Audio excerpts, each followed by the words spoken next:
Hi, I'm Marco. I'm a former opera singer turned voice actor. Today we're going to be looking at Ludwig the Holy Blade from Bloodborne: The Old Hunters. I don't remember this.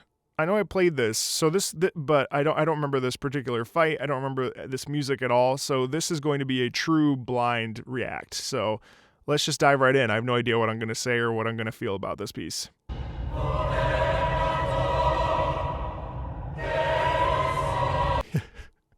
You're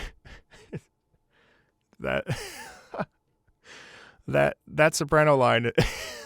Oh, that is the most that is some jaggedness right there. Sorry. While everything else is going on underneath.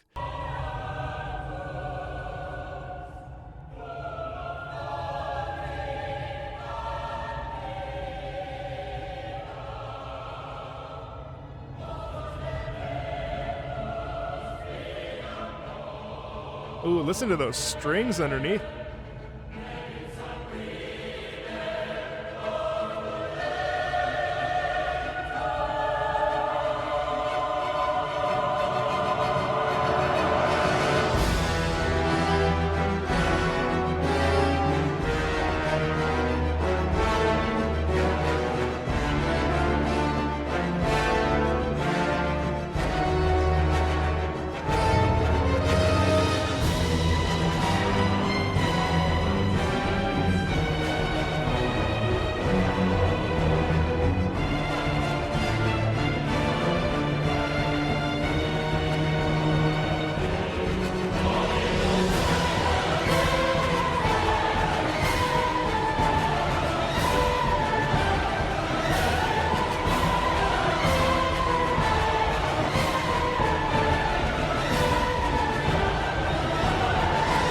What? Oh my God, this is insane.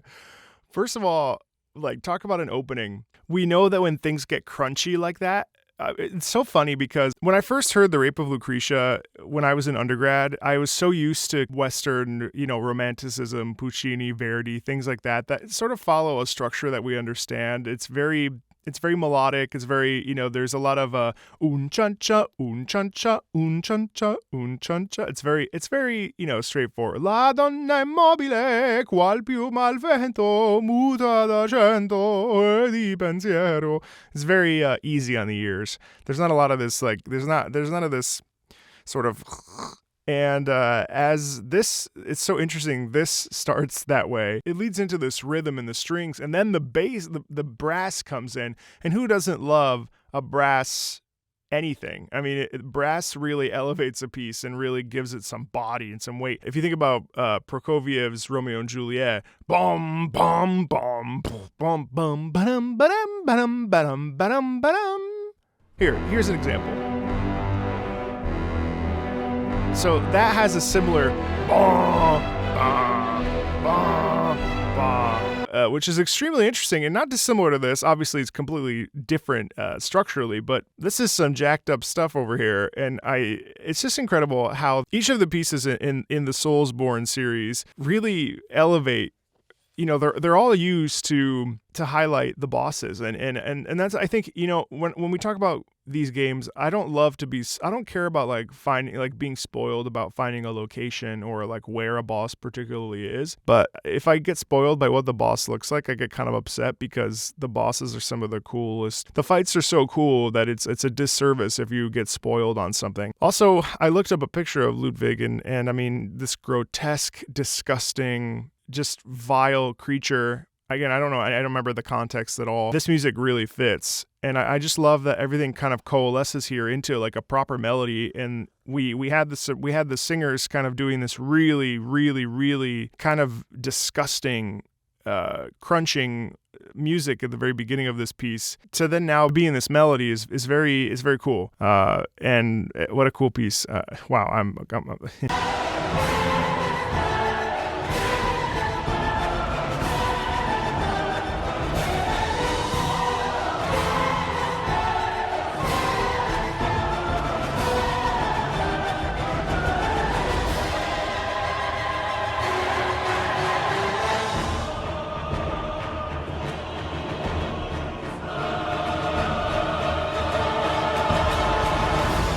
I love that. Da dun dun da dun dun dun da dun dun da dun dun dun. Also, da da da da da da da da da da da da. That's high. That's high. That's incredibly high. Those sopranos are at the very top of their range, and it sounds like the tenors are too. But then if you listen inside of that, inside of the, if you don't listen to the soprano, everything in there is actually doing similar crunching, but it all coalesces into this actually quite melodic piece of music. Melody is imperative. We need melody, and melodies it hits us in our chest, and it locks us in. And so often, when composers don't produce a melody, sometimes things kind of get lost in the wash. Melody, it's like the soul like understands melody intrinsically. And I don't know why that is. I don't know why as humans, when we hear a piece of music, it doesn't matter whether it's pop, rap, R&B, classical, jazz, whatever. When you hear a melody, actually it's a funny story because I referenced La Donna Immobile earlier from Verdi's Rigoletto, which you should check out. It's a great opera. He knew that La Donna Immobile, qual più malve, boom, pam, pam, boom, pam, pam. He knew that it was going to be really catchy. And so he kept it a secret until the premiere because he knew that if that leaked, this is in like the period before in the 1800s, if it leaked, that it would be a travesty, and the music would be less impactful. So they kept it kind of hush hush. And then as it turns out, people became obsessed with the melody, and it became like sort of this like anthem. It's just so interesting how melody has always played such an important role in music and in making people like come back to the opera, go to the opera, experience something new. Yeah, let's keep listening.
Wow. That is insane. There's just so much going on. This is so difficult to sing, by the way. I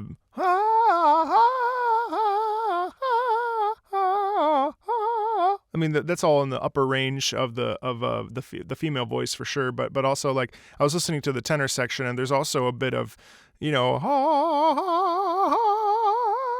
I mean, it's like so high. There's something so powerful about being in a choir and a chorus when they're singing like this. Like this just brings up something in you as a singer that's really, really intense, and it just feels amazing when you're in this giant space and you're singing this epic, lambastic music.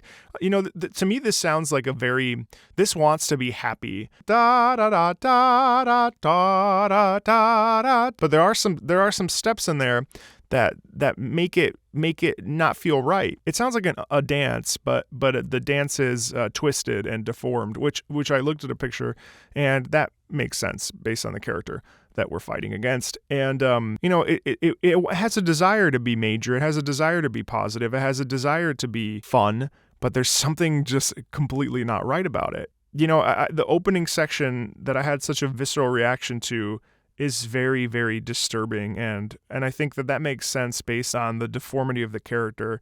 Now, of course, I'm trying to base my reactions not on the character. It sounds like if you were at a party in the medieval time period and something went awry, someone showed up with a band, like with a group of people, and they started to maim and torture others. Like, that's what it sounds like. This is just one of those pieces that like really blows you out of the water. And I think like if it lived in a classical space in a symphony hall and people recognized it for what it was, I think people would be pretty disturbed. And it's interesting that music can disturb us. You know, sometimes when we listen to pieces, Richard Strauss, Ariadne auf Naxos is a prime example of this. I opened the score once because I was singing a smaller role in it. And I opened the score and I turned it off within 30 seconds because it didn't follow the patterns that I expected it to from a musical standpoint, because again, I'm used to very tonal, and very tonal means like that it follows a pattern of melody. There's a tonality is tonal is all about basically following structures that our ears are familiar with. I'm like reducing that to the most basic way of thinking about it. And atonal is when there's no pattern, there's no structure of sound. This is tonal, but it relies heavily on dissonance. It's pretty interesting because there's a school, the second Viennese school, which had Schoenberg, Berg, and who's the third? There's a third. And they sort of deviated in Germany. They deviated away from tonal structure and created their own sort of rules for music. There were no more, it wasn't about stepwise motion. It wasn't about following the pattern on the keyboard. It was about just kind of basically doing your own thing, but within it having its own set of rules. Again, this is like so simplified. This is not a music lesson because this is stuff I didn't look this up before. I'm just sort of riffing as I go. It's incredible what came afterwards, because we as listeners, some people love this stuff because it's like you just don't listen to it in your car. You know, it's one of those things where people love this stuff because it flips music on its side and it deviates away from what we all consider to be like the standard structure for music, for classical music.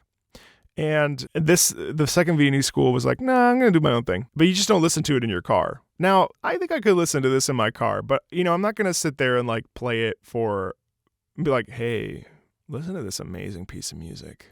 It is amazing, but within a specific context, you know what I mean? Like, no, like, hey, it's Valentine's Day. I'm going to put on the best piece of music you've ever heard. Let me romance you with Ludwig. It's just funny. Yeah, it's just amazing. This is so cool, and I'm glad I listened to it. I think this soundtrack is supposed to be evocative. It's supposed to highlight bosses. It's supposed to elevate epic fights and make us feel fearful. And I think this piece does a great job of building tension, especially in the beginning when the first time you ever see Ludwig, it's probably absolutely disgusting based on the picture I saw. It's disgusting. And so then you're supposed to have fear as a player, because in a FromSoft game that you could die within one hit if you're not careful. So that's already the tension. The tension's already established. But then when you add the music layer to it, there is this even greater sense of danger. And yet each track is different. And that's what's so cool about.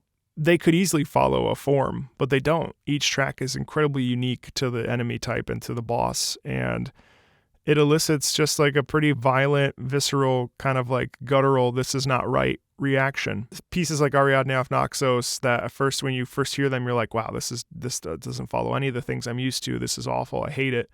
as you listen to them more and more, you start to appreciate and understand that they deviate from the standard classical structure of something like Verdi, Puccini, Mendelssohn, Mozart, Beethoven, which all of these folks created their own style, which then others emulated and lived within, because these composers all sort of lived within similar time periods.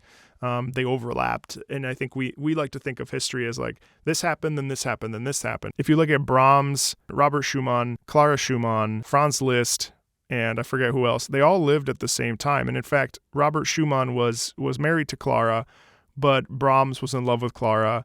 All these people, all these amazing, incredible composers all sort of lived at the same time period, which is really interesting. But they're all doing their own thing. And that's even cooler, is that they all had their own style. So anyway, this music really reinforces just how interesting and beautiful non-melodic or non-tonal music can sound, especially when it's for a specific purpose, in which case a boss battle, or to make us feel disgust or fear. And this score and all the scores really do an amazing job of lifting the stakes and lifting the intensity of what's happening. Thanks for watching, and I'll talk to you later. See ya. Bye.